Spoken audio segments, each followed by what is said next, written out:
हजारों गाड़ियों के काफिले के साथ इम्तियाज जलील मुंबई की ओर कूच कर रहे हैं। सीधे उन्हीं से बात करते हैं। इम्तियाज जी, आखिर क्या वजह हुई कि आपको इस तरह से औरंगाबाद से मुंबई जाना पड़ रहा है? देखिए, मैं सिर्फ औरंगाबाद से नहीं, आज पूरे महाराष्ट्र से लोग इकट्ठा हुए हैं। वो हुकूमत को याद दिलाने के लिए जा रहे हैं हम कि ये राज्य जो है वो कायदे से, कानून से, संविधान से चलेगा।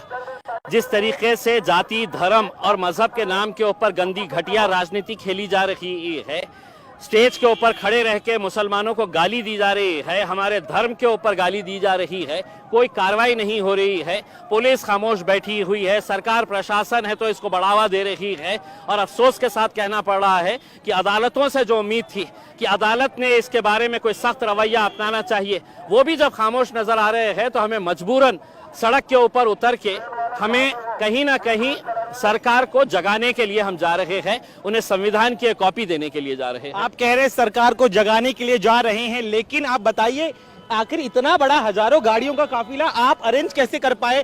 कितना समय आपको लगा? किन किन संस्थाओं से आपने बात की? मैंने सिर्फ एक प्रेस कॉन्फ्रेंस के अंदर ऐलान किया था कि अब हम मुंबई की तरफ चलेंगे करके, और उसके बाद कहीं पर मुझे कोई मेहनत करने की जरूरत नहीं पड़ी।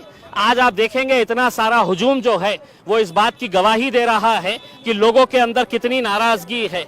क्या ये देश, क्या ये राज्य गुंडागर्दी के हिसाब से चलेगा कि कोई कुछ भी कहेगा और हमने खामोश बैठ के सुनते रहना चाहिए? पुलिस ने खामोश बैठ के सुनते रहना चाहिए? महाराष्ट्र का एक इतिहास रहा है, बहुत अच्छे पुलिस ऑफिसर्स यहाँ पर रहे हैं, लेकिन अफसोस के साथ कहना पड़ रहा है कि राजनीति ने इनके ऐसे हाथ बांध रखे हैं कि ये बेचारे भी कुछ कर नहीं पा रहे हैं। अपनी आंखों के सामने देख रहे हैं कि गैर कानूनी कुछ हो रहा है, कोई क्रिमिनल एक्ट हो रहा है, लेकिन कर नहीं पा रहे हैं क्योंकि सरकार ने इनके पूरे हाथों को जकड़ के रखा हुआ। लेकिन देखिए, रामगिरी महाराज का कहना है कि उन्होंने कोई भी गलत बयान नहीं दिया है, अगर आपको आपत्ति है तो आप कोर्ट जाइए।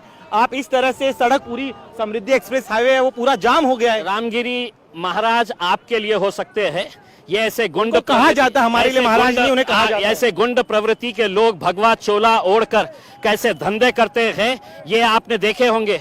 आसाराम बापू के सामने है तो पैरों के ऊपर पड़े रहते थे, लोटांगन करते थे, आज जेल में पड़ा हुआ है। ये भी जो है ये एक घटिया किस्म का आदमी है जिसकी मानसिकता घटिया है, और प्रवचन के दौरान इंसान ने इंसान की हैसियत से कैसा जीना चाहिए करके ये बताया जाता है। तुम्हारा धर्म खराब, तुम जिसको मानते हैं वो खराब, ये सब बातें हैं तो नहीं सुनने के लिए लोग आते हैं करके। तो इसको बुलाया गया है कि तू बोल ऐसा, हम चाहते हैं कि महाराष्ट्र का माहौल खराब हो करके। और उसी दिन महाराष्ट्र के मुख्यमंत्री आकर इनकी पीठ थपथपाते और कहते हैं कि यांच्या केशाला मैं हाथ लावू देणार नहीं, इनके बाल को भी मैं धक्का नहीं लगने दूंगा। सोचिए, जो मानसिकता इसकी है वही मानसिकता सरकार की भी है। आप कह रहे हैं सरकार जो है रामगिरी महाराज का साथ दे रही है, लेकिन दूसरी दलील, खासतौर मुख्यमंत्री का एक बयान भी मैं आपको याद दिला दूं, जब उन्होंने कहा था कि इनके बाल को भी जो है हम ठेस पहुंचने नहीं देंगे। ऐसे में क्या इस तरह से इतना बड़ा काफिला लेकर जाना एक तरह से सरकार पर दबाव बनाने की रणनीति आप? बिल्कुल, सरकार सोने का नाटक कर रही है। हम सरकार को जगाने के लिए और एक संविधान की कॉपी उन्हें गिफ्ट करने के लिए आए हैं कि आपका हमारा देश, हमारा राज्य जो है, महाराष्ट्र की एक संस्कृति हुआ करती थी। छत्रपति शिवाजी महाराज, छत्रपति संभाजी महाराज, फुले, शाहू, अंबेडकर पुरोगामी महाराष्ट्र कहते थे। आज उसी महाराष्ट्र की हालत आपने क्या कर दी है? सिर्फ आपने राजनीतिक घटिया सिर्फ कुर्सी हासिल करने के लिए आप दंगे भड़काना चाहते हैं, आप माहौल खराब करना चाहते हैं, आप हर एक को छोड़ दिए हैं स्टेज के ऊपर कि जाओ गाली दो जिसको देना है, हम तुम्हें हाथ नहीं लगने देंगे, बल्कि तुम्हारी सुरक्षा और बढ़ाएंगे हम। बिल्कुल, आप कह रहे, देखिए ये आपकी दलील, लेकिन एक और आरोप ये भी आप पर लग रहा है, चूंकि लोकसभा चुनाव में MIM का बड़ा वोट बैंक जो था वो उनके हाथ से छिटक गया और अब विधानसभा चुनाव करीब है, इसीलिए इम्तियाज जलील फिर एक बार अपने वोट बैंक को। आपकी गलत जानकारी है। MIM ने कितने सीटें लड़ी है महाराष्ट्र के अंदर, आप ये बताइएगा। उसमें हमने यहाँ पर ये जो लोग जमा हुए हैं ये कोई MIM के पूरे कार्यकर्ता है ऐसा नहीं है। हमने लोगों से कहा था कि तुम किस राजनीतिक पार्टी से ताल्लुक रखते हैं, कौन सी तुम्हारी जमात है, तंजीम है, हमें कोई लेना देना नहीं है। यहाँ पे बाहैसियत मुसलमान तुम आइएगा, वरना जिस तरीके की बयानबाजी चल रही है आज, महाराष्ट्र के जो हालात बन रहे हैं, उससे तो हमें ऐसा लग रहा है कि सरकार चाहती है कि कहीं ना कहीं कुछ गड़बड़ हो जाए और हमारी है तो राजनीति है तो चलती रहे, हमारी दुकान चलती रहे। आप सरकार पर आरोप लगा रहे हैं, लेकिन विपक्ष जो है महाविकास आघाड़ी, उनके कई नेताओं का कहना है कि आप और बीजेपी मिले जुले हुए हैं, चुनाव के ठीक पहले माहौल खराब करना चाहते हैं। आरोप हमने बहुत पहले भी सुन चुके हैं। उसमें आज किसी में इतनी हिम्मत नहीं है एक आवाज के ऊपर इतनी पब्लिक अगर आई है तो वो मेरे नाम के ऊपर नहीं आई है, वो हमारे प्रॉफेट मोहम्मद के नाम के ऊपर आई है, जिनके बारे में गलत बयानी होने के बावजूद भी लोग उसकी तायीद कर रहे हैं, उसका सपोर्ट कर रहे हैं। लोग उनके नाम पे आए हैं, इम्तियाज जलील और एमआईएम के नाम के ऊपर ये लोग इकट्ठा नहीं हुए हैं। एक आरोप ये भी लग रहा है कि इतनी बड़े पैमाने पर जो भीड़ आई है, आपने सभी को इमोशनली अपील की थी कि आप जो है अल्लाह की खातिर जो है अपने पार्टी को डिफरेंसेस को बिल्कुल भूल कर सही यहाँ पर आए। क्या एक बिल्कुल आपका सही है, क्योंकि मैंने जब ये ऐलान किया था तो सबसे पहले आलोचना जो है वो करने वाले कांग्रेस के और राष्ट्रवादी कांग्रेस के मुसलमान थे। वो मुसलमान थे जो आज के दिन उद्धव ठाकरे के साथ जुड़े हुए हैं। उन्हें ऐसा लगता था कि मैं कोई राजनीति कर रहा हूं। मैंने हाथ जोड़कर लोगों से कहा कि मैं तुमसे अपील करता हूं, हाथ जोड़कर अपील करता हूं कि एक मर्तबा हम अपने राजनीतिक मतभेद साइड में रखेंगे और बाहैसियत मुसलमान हम आएंगे यहाँ पर सड़क के ऊपर, क्योंकि ये मेरा भी देश है, ये मेरा राज्य है, उसमें मुझे भी गर्व है आज भारतीय मुसलमान होने की हैसियत से। आप मुझे किस तरीके से, मैं क्या गालियां सुनने के लिए आपके बैठा हुआ हूं यहाँ पे? कोई कायदा कानून नहीं है।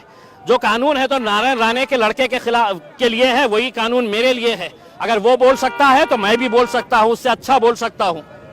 लेकिन आप लगातार दलील दे रहे हैं कि आपकी संस्कृति में नहीं है, सिखाया नहीं गया है, इसीलिए आप भड़काऊ बयान नहीं दे रहे हैं। लेकिन दूसरी तरफ जो आपके विरोधी है वो कह रहे हैं कि आज सही मायनों में एमआईएम जो है वो पूरे दलबल के साथ मुंबई पहुंच रही है और आज तक कभी देखा नहीं गया कि इतने बड़े पैमाने पर इतने संख्या में लोग मुंबई कूच करे हजारों गाड़ियों के साथ। देखिए, मैंने पहले ही कहा था पहली प्रेस कॉन्फ्रेंस के अंदर कि महाराष्ट्र के इतिहास की ये सबसे बड़ी रैली होगी।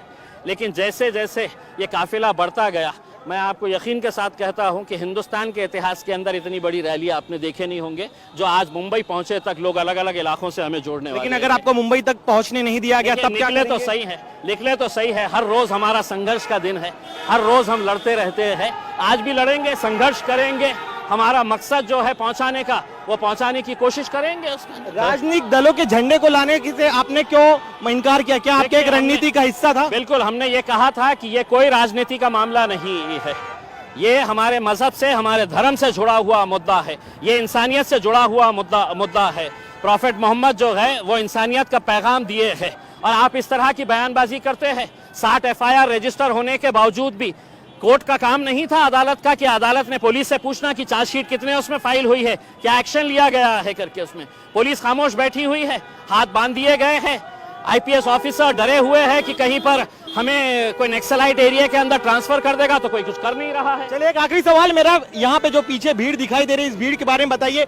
कहाँ कहाँ किन किन इलाकों से ये तमाम लोग पहुंचे? महाराष्ट्र के कोने कोने से, छोटे छोटे गांव से तक लोगों ने, जिनके पास पैसा नहीं था वो लोगों ने है तो थोड़े थोड़े पैसे जमा करके है तो ये गाड़ियां लिए हैं और गाड़ियां लेकर है तो उन्होंने ये समर्थन आपको आगामी चुनाव में भी दिखाई देगा? मेरा चुनाव से इस मुद्दे का कोई संबंध नहीं है, कोई संबंध नहीं है। आपको साफ तरीके से बताना चाहता हूं मैं। लड़ाई जारी रहेगी, लड़ाई जारी रहेगी, लड़ाई जारी रहेगी। बिल्कुल, हमारा संघर्ष, हर रोज हमारा संघर्ष रहता है, आगे भी संघर्ष जारी रहेगा। एक जाने से पहले आप देखिए, हम लोग काफी हद तक